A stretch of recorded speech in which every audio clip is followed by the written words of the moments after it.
There we go. Hello, everyone. Thank you so much for joining us at the San Jose District 3 Council Candidate Forum on Transportation. My name is Carter Lavin. I'm representing the Transbay Coalition along with San Jose resident Harry Neal, and I'll be your host for this evening.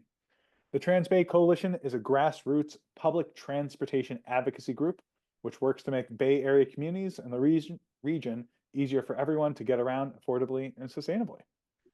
Tonight, we're also hosted by tonight's event's also hosted by Silicon Valley Bicycle Coalition, which is represented by Jordan Maldo. Jordan, a few words about Silicon Valley Bicycle Coalition. Hi, I'm Jordan Moldow. I'm a volunteer with the Silicon Valley Bicycle Coalition and the San Jose local team. And the mission of the Silicon Valley Bicycle Coalition is to build healthier and more just communities by making bicycling safe and accessible for everyone. That's great. Great to have you. We also have Friends of Caltrain as one of our co-hosts, which is represented by Adina Levin. Adina. Yeah, Adina Levin. I'm co-founder of Friends of Caltrain, which supports stable funding and modernization of Caltrain and BART and VTA and Bay Area Transit as part of a well-coordinated public transportation system for the region. Great. And last but not least, we have Seamless Bay Area as one of our co-hosts. It's represented by Kaleo Mark. Kaleo. Hey everyone, my name's Cleo. I use he, him pronouns, and I'm a policy and advocacy analyst at Seamless Bay Area. We're an advocacy group that is working to transform the Bay Area's public transit system into a world-class, unified, equitable, and widely used system. That's great. Thank you. And, San Jose's District 3 special election is coming up April 8th, and that can significantly impact how San Jose residents and visitors get around. The council's ability to shape city budgets and policy means that they can make San Jose a place that is easier for everyone to get around in an affordable, low carbon, safe, and accessible way, or they can continue the status quo. So we're pleased to host this forum to help voters learn directly from the candidates vying for their vote about candidates' values, vision, and plans for how San Jose residents and visitors can get around. Per election law, all candidates who meet a specific objective standard must be invited to a candidate forum. The criteria for tonight's forum was candidates who have their contact information publicly listed. All candidates who met that criteria were invited, and tonight we are joined by Matthew Quevedo, Anthony Tordillos, and Gabby Chavez-Lopez. The format for tonight will be 2-minute opening statements from each candidate, followed by a question from a host, and then each candidate will have 2 minutes to answer. There will be 5 questions in total tonight, and we will rearrange the order in which candidates will be asked the questions first. For the candidate introductions, we will start with Gabby Chavez-Lopez, then Matthew Quevedo, and then Anthony Tordillos. At the end, candidates will each have 2 minutes to make a final statement. The event is also being recorded, and the link to the recording will be sent out to all registrants and the candidates afterwards, as well as to our partners in the area. So with that, let's begin with Gabby Chavez-Lopez. The microphone is yours. You have 2 minutes. Awesome. Thank you so much. Good evening, everyone. I'm Gabby Chavez-Lopez, as mentioned, a candidate, proud candidate that is vying to represent District 3 on the San Jose City Council. I moved to District 3 over 22 years ago when my father got a job in San Jose. I came here as a high school student, graduated from local public schools, and then I attended Santa Clara University, very close to home. And I studied political science with an emphasis in public sector studies. I fell in love with public policy. I thought of it as a tool in which I could help people at scale. I've always been interested in uplifting communities and helping folks. Those values were instilled in me by my parents, who are both educators and are in teacher training. And so that has been part of my life ever since I was a young person. I am now instilling those same values of public service and giving back and uplifting others into my son, who I'm now raising in the district. He is 6 years old, and I am also an employer in our downtown. So my commute to work is walkable, which I love. And I have always been, I have always appreciated living in a downtown city core because of its walkability, and just being able to really being able to experience the community on foot. That's been a passion of mine, and that's what I've really loved about living in District 3. I think if any place can be walkable, it is our district. And so that's a little bit about me. I have a track record in and a change. I've been a change agent in this community. I worked at SV at Home, expanding affordable housing options for families across our county.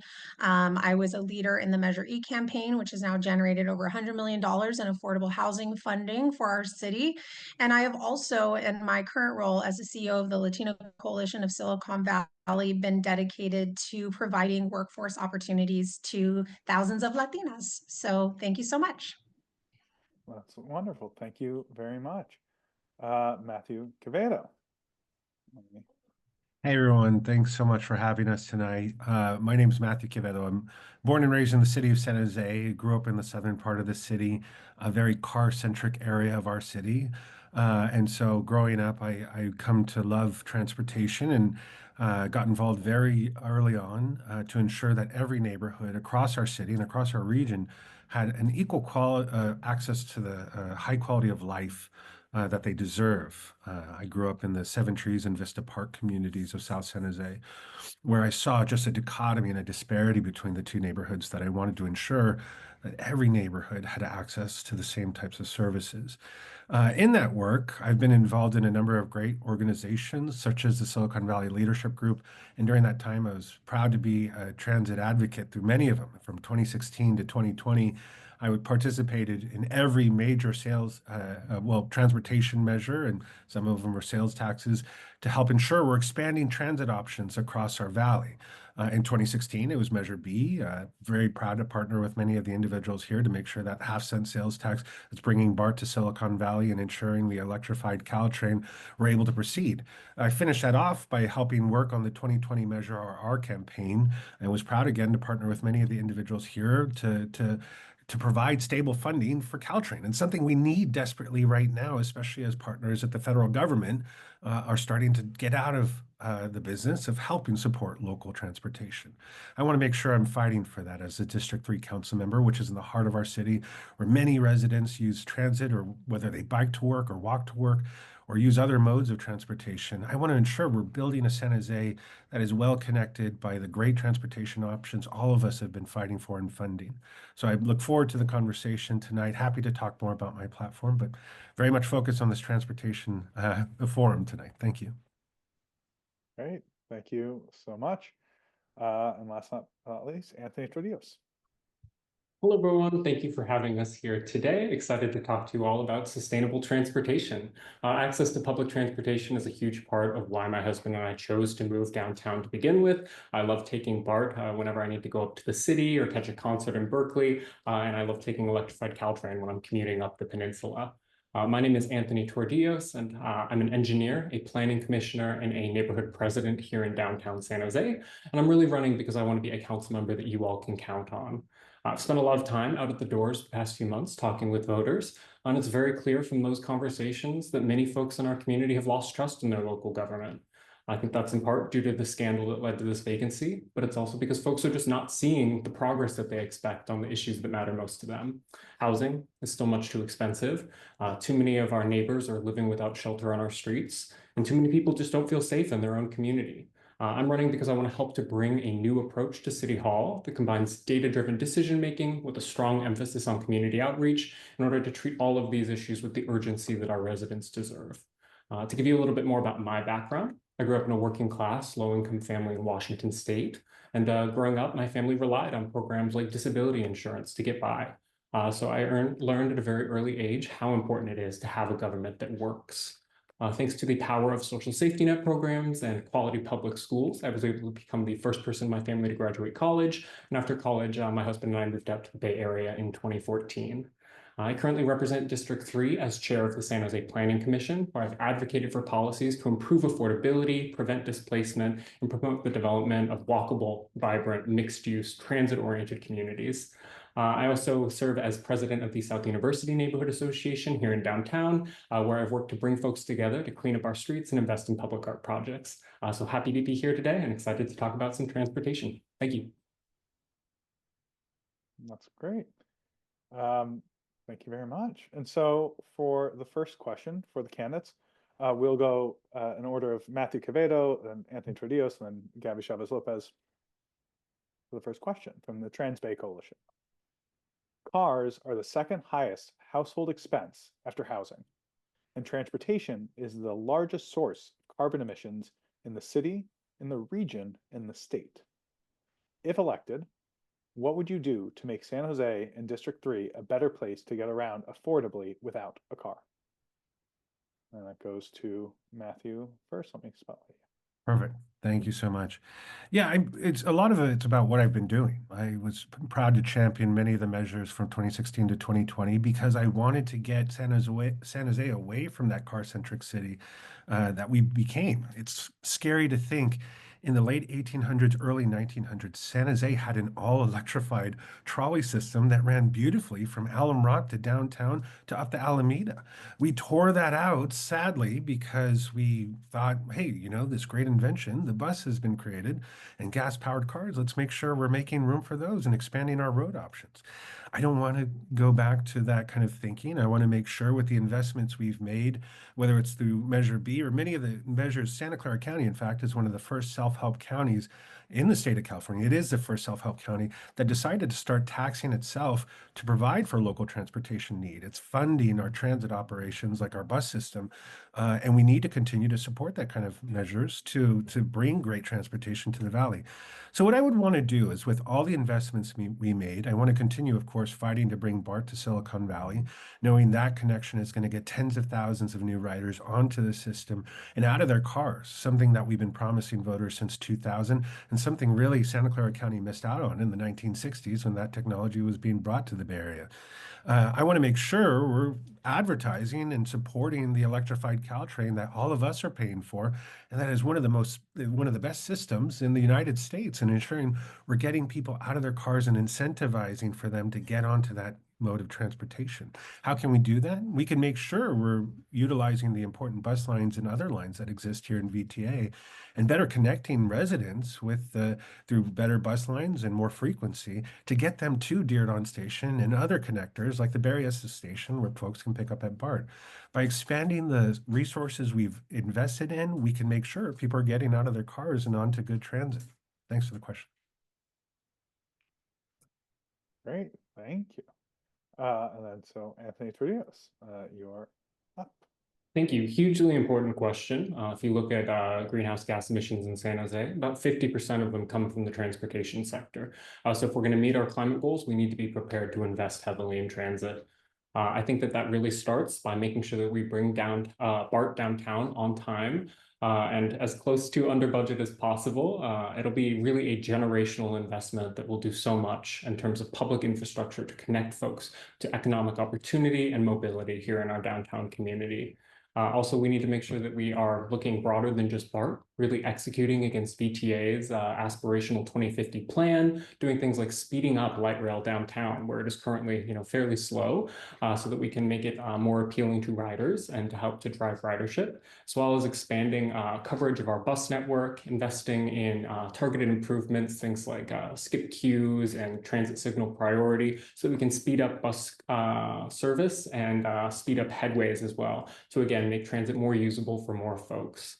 I also think that we need to look longer term at modernizing Diridon as we prepare for BART and high-speed rail longer term, so that we have really a world-class transit hub right in downtown San Jose.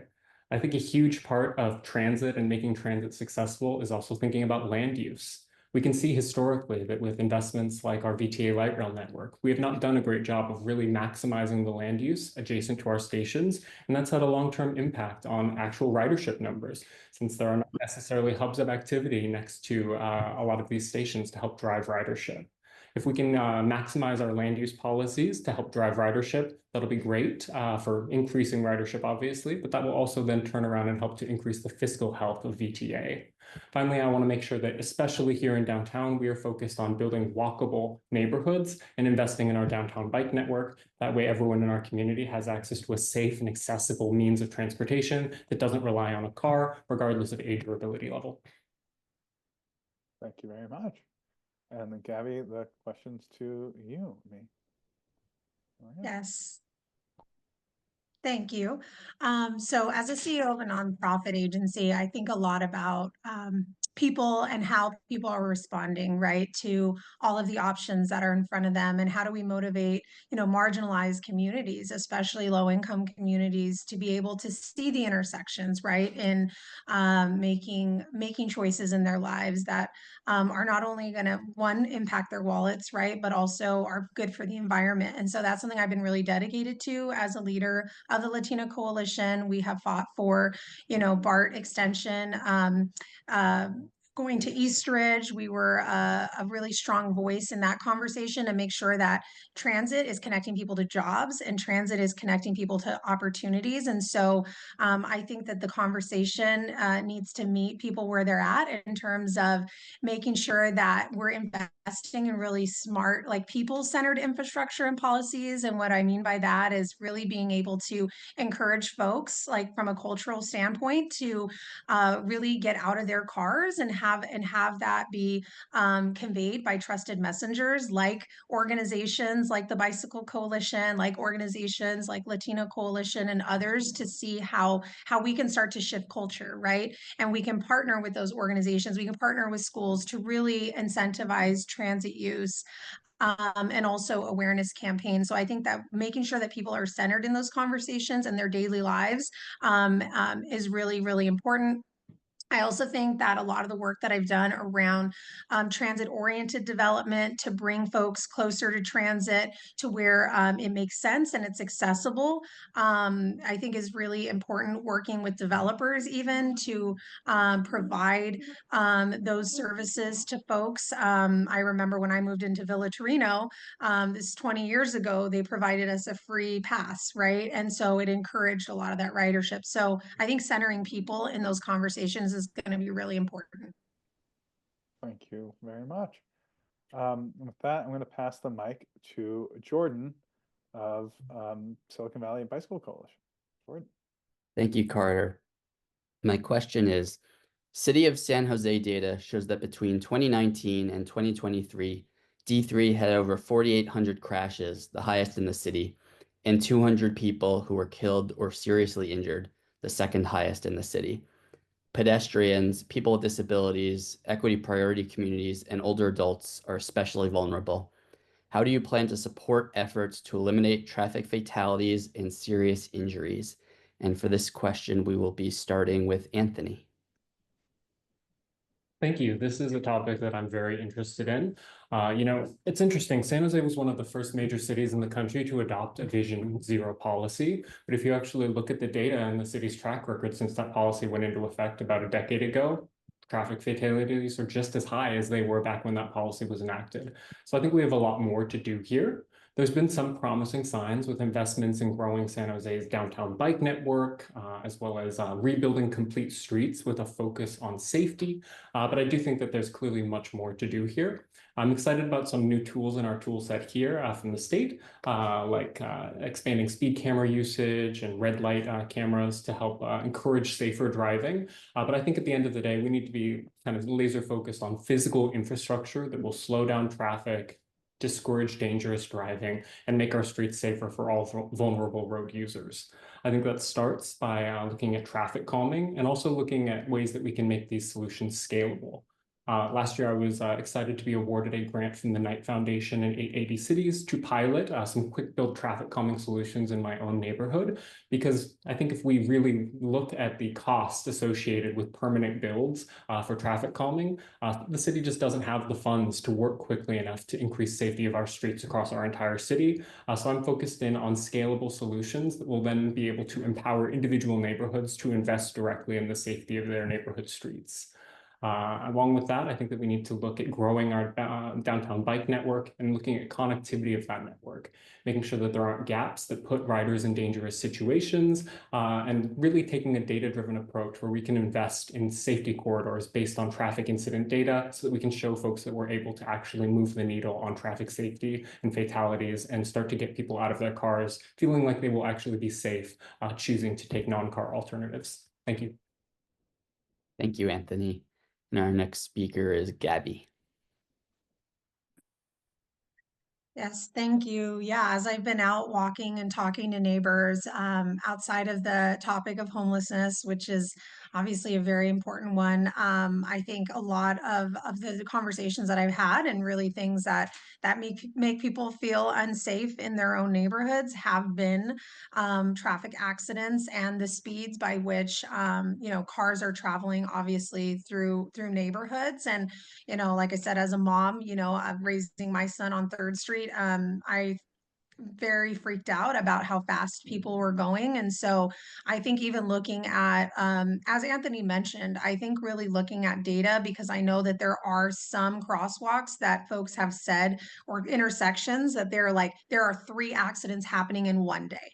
And it's every single day. And that's just unacceptable that just continues to happen, and crashing into houses. And it like goes beyond, I think just even just the cars that are involved. And so I think some of the ideas that I have as well is really going to be engaging our police department. I mean, I think there's just so many pointing of fingers around who needs to address this issue. Is it City Hall? Is it our police department? And I think the answer is all of the above. Our neighborhoods, right, and our neighbors, and having them be empowered to do something about it. So I think bringing in all of these folks and really having a task force on this issue, it seems to be the most talked about and experience, like just quality of life issue that people are experiencing in our district. And it's only getting more and more congested as we continue to rely more heavily on cars, and more stressful, quite frankly, now that people are going back into the office and commuting longer commutes. And so I think we can anticipate more and more of that. But again, I think we just need to continue to think about pedestrians in this equation, whether that be better lighting, wider sidewalks and crosswalks and things like that. So Thank you, Gabby. And to wrap us up on this question, we'll go to Matthew. Yeah, I think the points that have been brought up are good ones. I mean, of course, there's enforcement that exists. We need to expand the opportunity that was just adopted by the state to pilot the speed cameras, ensuring that'll bring down the speeds of traffic and catching bad actors, and definitely enforcing the laws, making sure that our very thinly staffed police department, which only has 16 traffic enforcement unit officers on it, are better built so that we have more officers enforcing those laws on the road. The infrastructure point that Anthony made is so solid. We don't have enough dollars to spread around to go to every single neighborhood to make them safer. We need to find new investments. And I think by expanding the Department of Transportation's grant team, identifying grants at the state level, I mean, hoping we can find some at the federal level, but other grant opportunities from organizations that would be willing to help invest and expand the opportunities where we can build out these infrastructure needs, whether it's bike lanes or other modes of slowing down traffic. We need them. Because when you go into the neighborhoods, quite simply, you do not hear one neighbor saying, gosh, I wish traffic could go faster through my neighborhood, or I wish we could just zoom past more. Sure, you hear that sometimes along Lincoln, but then when you go to the neighborhoods and other parts across the throughout our district, you hear people saying they want safer communities. I mean, quite simply, one of the main solutions we need to focus on is getting more people on the bus and light rail to ensure there's not as much traffic. We live in one of the most distracted eras of humanity, and getting folks off of their phones and getting them to actually pay attention to the road is going to save lives. Through the Vision Zero Task Force, which we've established at the City of San Jose, we're having great conversations on how to build out that plan and make sure we're supporting the plans at City Hall. What's really needed is bringing that neighborhood coalition in to support the political will to make the tough calls when those come down the line at City Hall. I'd be proud to champion those as a District 3 council member in partnership with the neighborhoods and great organizations like yourself. Thank you. Thank you, Matthew, and thank you to all the candidates for answering that question. For our next question, I will be turning it over to Harry Neal with the Transbay Coalition. Harry? Thank you, Jordan. Thank you for your time today, candidates. My question is regarding the transit first policy in the city. San Jose has a transit first policy with a set of recommendations to make buses and light rail faster and more reliable. Things like signal priority, bus boarding islands, dedicated bus lanes. What would you do, if anything, to prioritize the implementation and speed it up regarding this policy? And we're going to start with Gabby.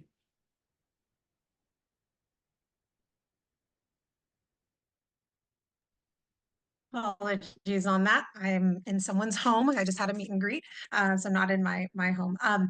So back to your question about the transit first policy. I have yet to review it, so I don't want to dive in too much to the details of what it could mean. But obviously, it being super important to the city of San Jose. That we consider the recommendations that were being made. I think that we have no shortage of plans in our city, but really making sure that we have the resources to properly implement those plans, I would say is going to be my thought process around that, making sure that we have, I'm sure a lot of smart people came together around and spent many hours and many of dedicated time to be able to come up with that plan. And so making sure that it's implemented. I would obviously want to meet with all of the folks that were involved in the creation of that plan to understand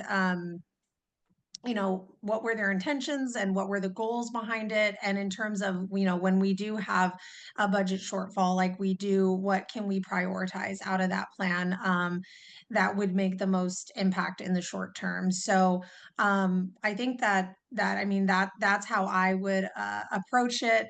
Having been involved in many of these planning processes to begin with, I want to make sure that the next council member can pick it up and run with it and make sure that it's implemented as I've mentioned.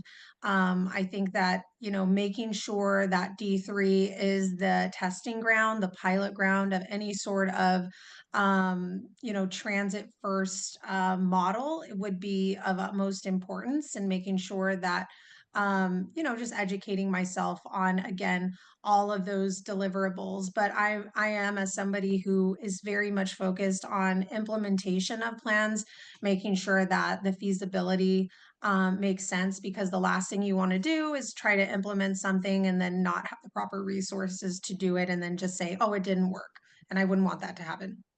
All right. Thank you, Gabby. Next, we're going to go to Matthew.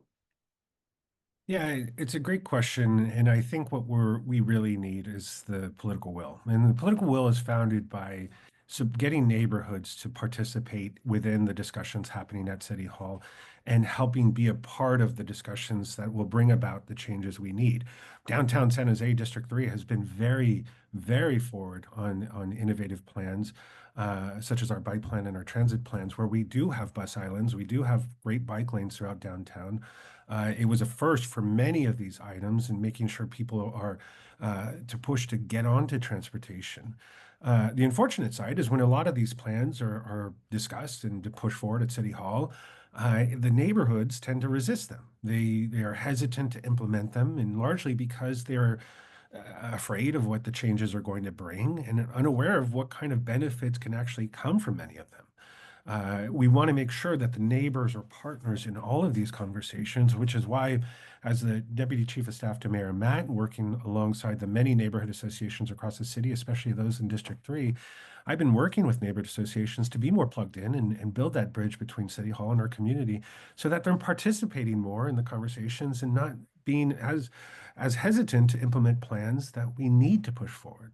I mean, largely, there is a funding problem. There is going to continue to be a funding problem until we grow the economy of San Jose to help pay for the resources we need, such as the infrastructure and the enforcement. But when it comes to partnering, it's the city, it's the residents that we need to make sure are brought on board and agree with the plans and the vision, and therefore are participating in all the conversations. I want to kick off our general plan 2060 so that we can have conversations about the future of our city and how we travel within it and how we get people onto transportation, knowing that when residents are bought in, they're more willing to agree with the density that we need to see in our community and the transit first options that we've all been fighting for. So thanks for the question. All right. Thank you, Matthew. And last but not least, we're going to go to Anthony.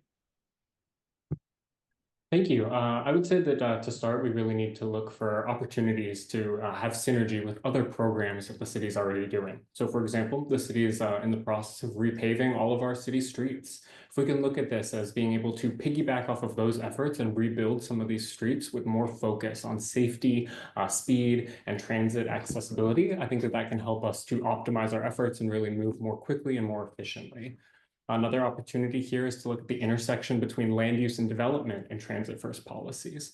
On the Planning Commission, I've been a consistent voice advocating for increased densities of transit-oriented development adjacent to sites like the East Ridge Light Rail Extension, Diridon Station, and the Capital Caltrain Station.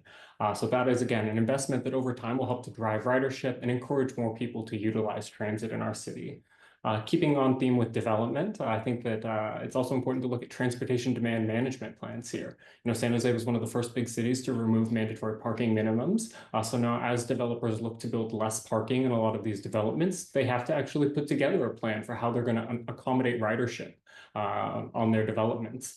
So partnering with private developers to help to fund some of these offsite improvements to make transit more accessible, invest in boarding islands, all of that is a great opportunity to, again, deliver more with less investment from the city's expenditures. Finally, you know, the downtown council member is very frequently on the VTA board of directors. So in that role, would plan to use my oversight to help to oversee some longer term investments, things like realigning light rail through downtown and looking at additional grade separations to speed up service there. Finally, do want to touch base on community engagement, since I think it's very important here. I've talked to residents who live near some of the existing transit boarding islands that have been put in, who felt like they were caught off guard by those investments, and that made them feel more negatively towards them. So we need to make sure that moving forward, we are engaging our communities, getting them bought in, so that we don't build up resistance to all of the transit infrastructure and investments that we need to make over the long term. All right.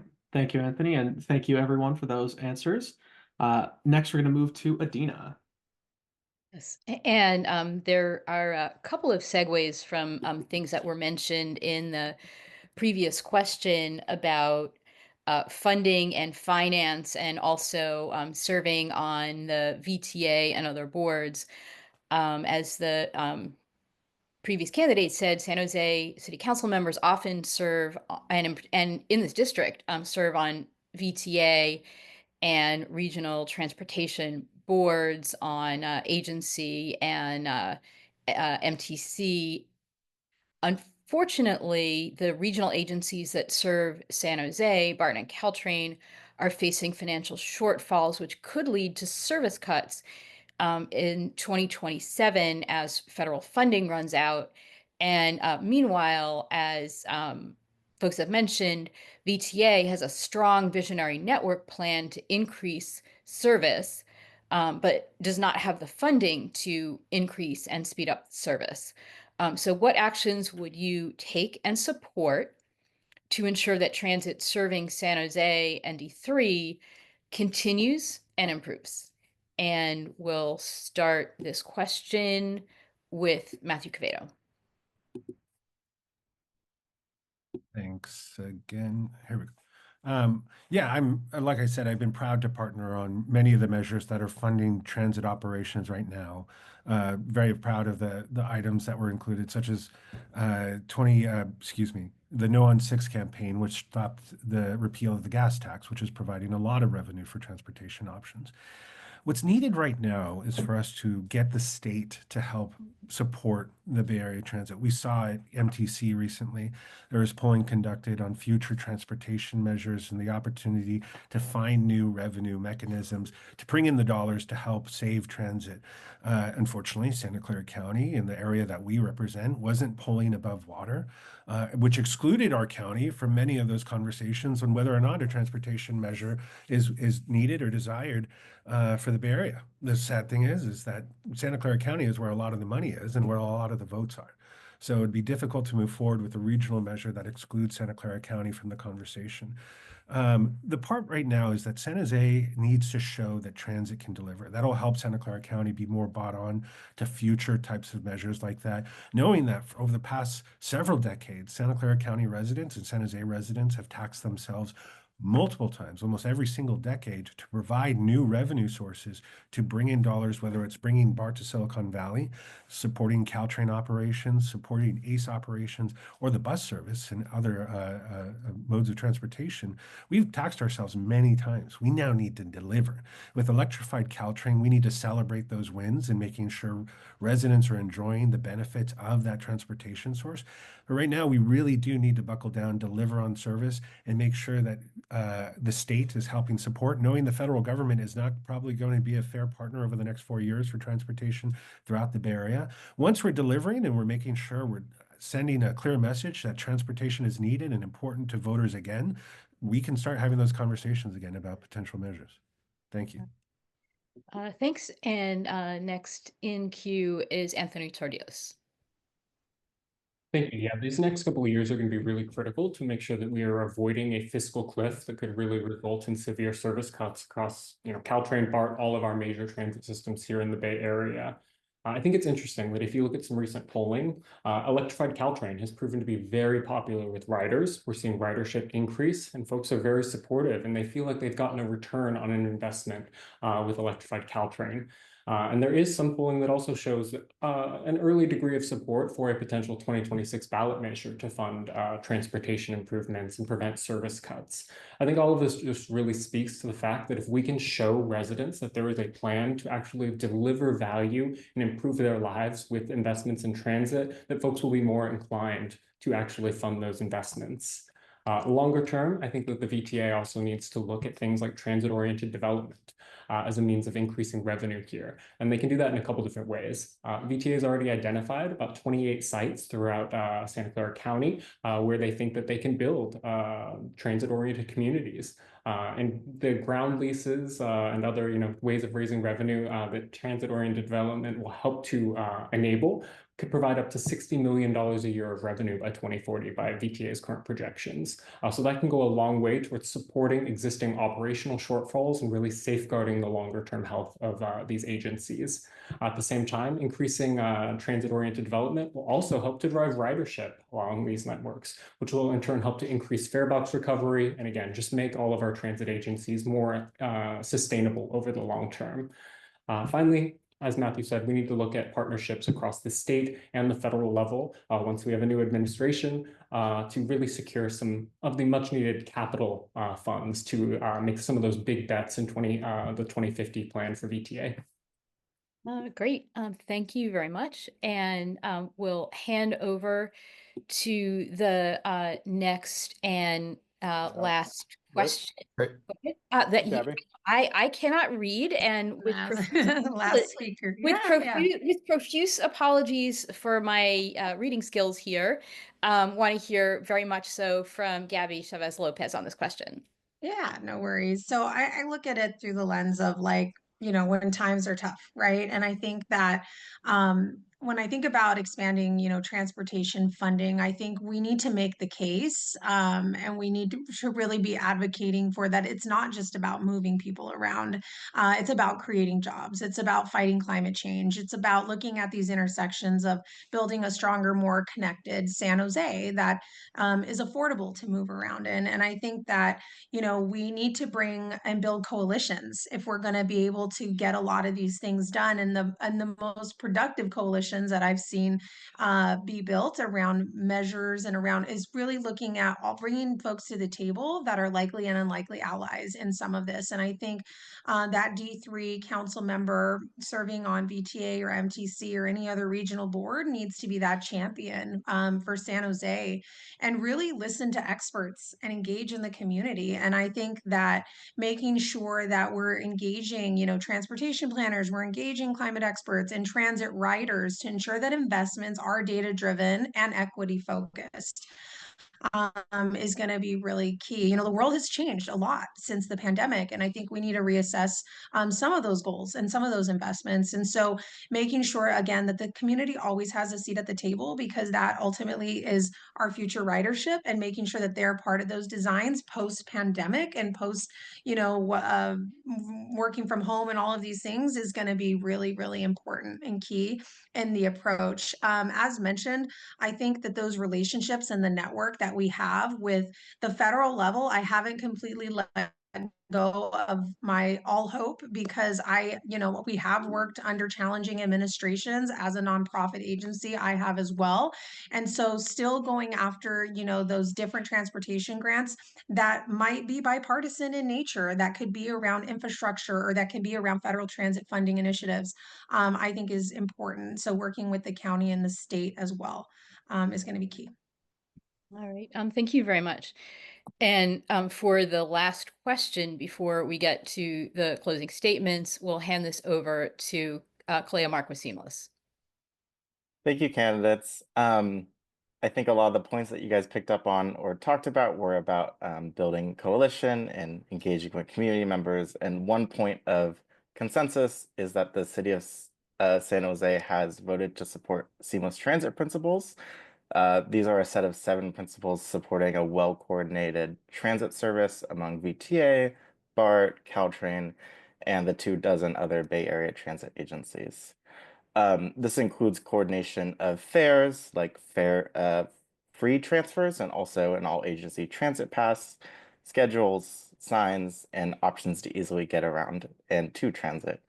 So my question is, how would you continue to support transit coordination, and how so? And that will go in order to, we'll do Anthony and then Gabby and then Matthew. Anthony, the microphone is yours.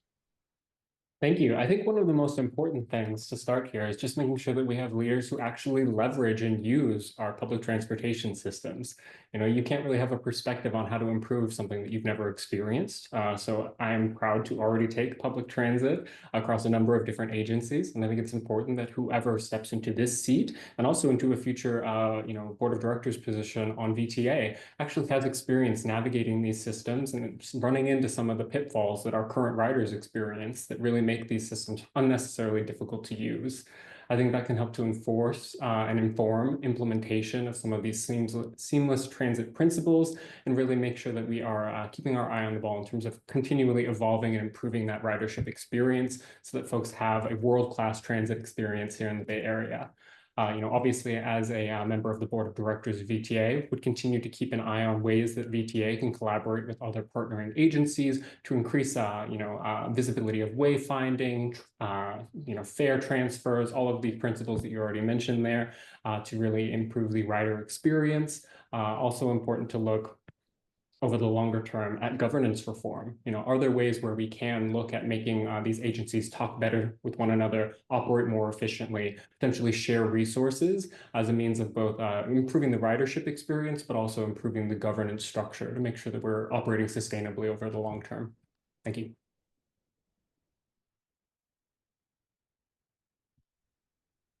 Great. Next, we'll have Gabby. Yes, thank you. Yeah, so I think one of the things that I've learned in service delivery in particular is really how do we remove barriers for folks? Because we can't keep just saying they're not writing, and like not just saying this, taking that excuse every single time. And I think that really some of those barriers are, as mentioned, a lot of the things that were brought up around, not a unified fare system or different schedules and different systems that people use. So I think really making sure that when we think about a seamless process, that we really center people in that process, and not only our own experience, but also looking at, again, doing an assessment of folks post-pandemic. Like, again, I can't even tell you how much the workplace has changed, how much our commuting patterns have changed quite a bit. And I think that we need to do a reassessment, and we need to talk to folks and understand what are those barriers and those challenges, because they may have been the same, but they may have shifted. And I think that a lot of it comes down to really listening first as we're thinking about building this seamless system. The other thing that I will say that's not talked about a lot is how are we actually treating workers, right? That are actually the ones day to day on the ground, in the trenches, running these systems? Are we thinking about them? Are we talking to them? Are we asking them for solutions? Because I think one of the things that we're learning, especially even now that there is a strike going on, that we're keeping close to the folks that are actually delivering the services and making sure that they have everything that they need in order to seamlessly implement this plan that we have. And I think that sometimes that gets lost in this larger conversation about how do we connect all of these different entities or even riders, but thinking about the actual folks that are operating these different transit systems and thinking through like what are they seeing on the ground as being barriers to folks. And I think we'd learn a lot from that. So not only prioritizing, I think, that rider experience, but also the workers in the mix as well. Thank you. And then lastly, Matthew. Yeah, thanks. It's a great question. I mean, the top two principles of making sure that the Bay Area has a one transit system, one seamless transit system, and we're putting riders first are probably the most important. We need state legislation and we need state leaders, county leaders, city leaders to come together. Folks, we have 101 cities in the Bay Area, 9 counties, 27 different transit agencies. We have a private sector that can operate as the 5th largest bus provider in the Bay Area. And quite frankly, all of these systems not talking to one another in many ways. They're starting to do a lot better thanks to the great advocates here and many folks who've been fighting for that. But the quite simple truth is that we need to bring these agencies together and we need state legislation to make that happen. Miss the train at Millbrae between Caltrain and BART, and you'll see why we need a better seamless transit system throughout the Bay Area. But if we're putting riders first and we're making sure that the Bay Area is more cooperative and working together in a seamless way, it is really state legislation which is going to make that happen, not the different. The counties will be more collaborative, do need to be more collaborative, and the cities need to work more closely together. With so many voices in the room, though, we need to make sure that the state is picking up the conversation here and making sure that state legislation is paving the way so that those conversations can be had a lot more thoroughly in a very more uniform manner.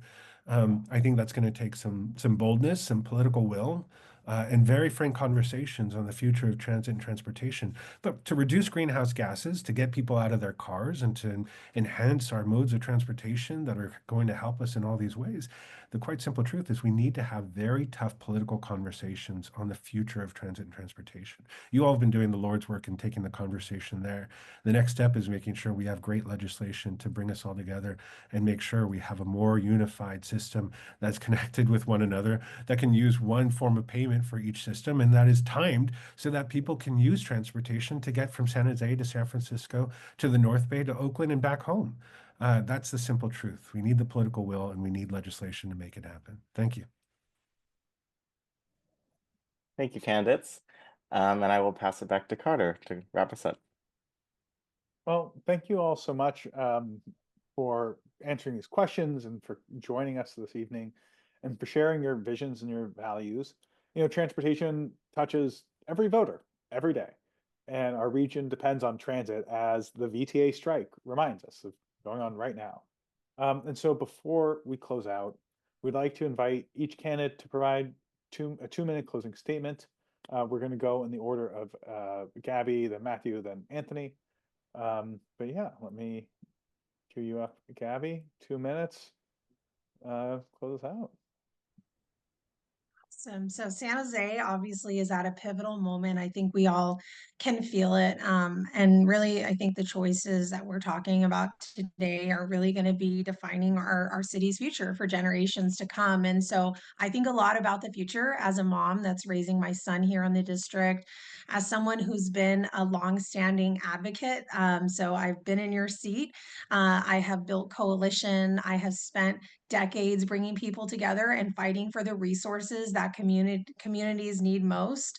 I really do believe that, safe, efficient, and sustainable transportation, again, isn't just about moving someone from point A to point B. I see it as so much more. It's a way in which we can create opportunities for communities, especially those that have been marginalized and are low income, especially, making sure that we're protecting our environment in that, and just really ensuring a better quality quality of life for all of our residents. And so, again, that's why I've been a strong advocate at so many of these meetings to really talk about major investments like BART, like the East Ridge to BART Regional Connector, which connects people to jobs and economic opportunities. And I think when you provide those opportunities to folks and expand accessibility, it's not only, again, about that mobility, but really about just access to resources and opportunity for people. And so, I've been a grassroots advocate to make sure that we're continuing to push a lot of these things forward, whether it's through transit-oriented development, through infill, as well as just fighting for the resources that people in our communities need. And I think I'm going in eyes wide open to the current environment that we're in, but I will continue to be an advocate on that dais and make sure that everybody's voice at the table is at the table and they're able to provide those perspectives. And I think when you think about a thriving downtown, it's going to rely on the people and making sure that quality of life is good for everyone. So thank you so much for all your advocacy. Thank you. Matthew, 2 minutes to you. Thank you. From all the transportation measures I've been a part of and all the transit advocacy, I've learned a lot. I've learned that there's a lot of work that needs to be done out there to build the trust that we need to get voters to support measures and to support innovative transportation ideas and to make sure we're making our roads safer. I've been a part of campaigns like Regional Measure 3 on the front lines talking to voters, which helped fund the East Ridge line extension. I was there talking to voters at East Ridge Mall to make sure we could fund that type of connection, connecting people throughout the Bay Area. I was there in 2020 amidst the COVID pandemic, making sure we were handing out flyers in a safe manner to support Caltrain and sustainable transportation. I was there on the front lines for many years, and I continue to be fighting for good transit and transportation options, not only in San Jose, but across the Bay Area. I think what the council seat in District 3 is so important in many ways on the transportation front, because it likely will sit on the VTA board and many regional boards that will be deciding future opportunities to us to bring good transportation and good investment for that transportation. But also, it's great because it's a way that we can rebuild that trust so that voters know and understand that their government is working for them. In San Jose specifically, we have issues along homelessness, on public safety, on blight beautification, and supporting our small businesses. Outside of the transportation areas, that is something the council members very much going to need to be doing and focused on doing. I'm proud to have been partnered and endorsed by Mayor Matt Mahan, Congressmember Sam Liccardo, and many other individuals, because they know I have the experience to both work on those transportation items, both in the city, the county, and across the Bay Area, while also working on the issues that matter a lot to our neighborhoods throughout the city of San Jose and our District 3 community. I'd be proud to work with all of you in making sure we make good transportation options happen in the future. And I really appreciate the conversation tonight. So thanks so much. Thank you. And Anthony, to you. Well, thank you all again to all of our host organizations for putting this forum together. Again, my name is Anthony Tordillos, and if there's one message that I can leave you all with this evening, it's that I'm devoted to restoring trust in local government and delivering results for the people of District 3, whether that's on housing affordability or public safety or on reliable, secure public transit. Look, you don't have to worry or wonder what type of council member I will be. You can just look at my track record. On the Planning Commission, I have consistently pushed the city to think bigger and to work faster on issues of housing affordability and homelessness. And I've spoken up when council and city staff were not treating these issues with enough urgency.